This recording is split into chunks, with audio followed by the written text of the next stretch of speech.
Okay, so first thing, let's take off that sled. We're done with it.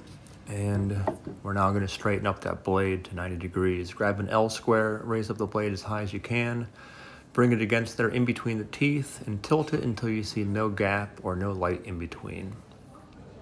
Perfect right there. Okay, now let's lower the blade. We're going to just go halfway through. We're just making a groove, remember, not all the way cutting it. About halfway, that's good right there. Slide over that fence. I went to 1/4 inch. And what you're going to end up doing is taking your wood and just passing it one time, just right over top of there, with a push stick in your left hand. And we're going to make a groove in the top and bottom. Okay, I already did it for this example, but here's actually how I do it right here on the oak box. Okay, the blade is raised up about halfway through. I moved over that fence to be 1/4 inch away. That's a good distance away. Turning on the saw, turning on the vacuum, and grabbing the push stick.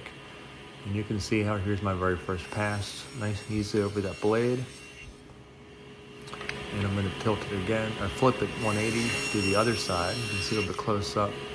And you can see how my right hand just holds the push stick, so that holds the wood down. The left hand is pushing it up against the fence. So it's pretty steady movement. It is safe because the blade is covered at during the entire cut.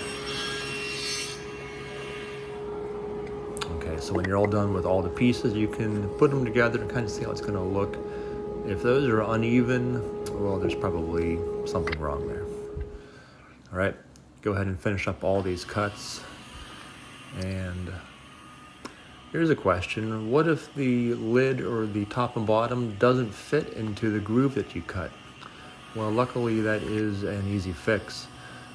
Just to loosen up that fence handle, bump it just a little bit away, maybe a 1/16 or just a couple taps away from the blade, tighten the handle, and push your wood all the way through and make a little bit wider cut, okay? And you might want to do this a couple times until you can creep up on it exactly.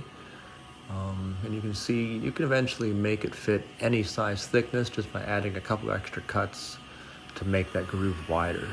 Okay. So here's a close-up view of it. I'm going to go ahead and just pass it all the way through all pieces, top and bottom. So that's my first cut. 1/8 of an inch wood will fit in there. This will be my oak. A little bit thicker wood to fit on here. In fact, here it is the wood I'm going to use. And you can see how it slides right in there. Not too tight. It slides back and forth. Perfect. All right, so the next step is going to be actually cutting up the wood to make this top and bottom.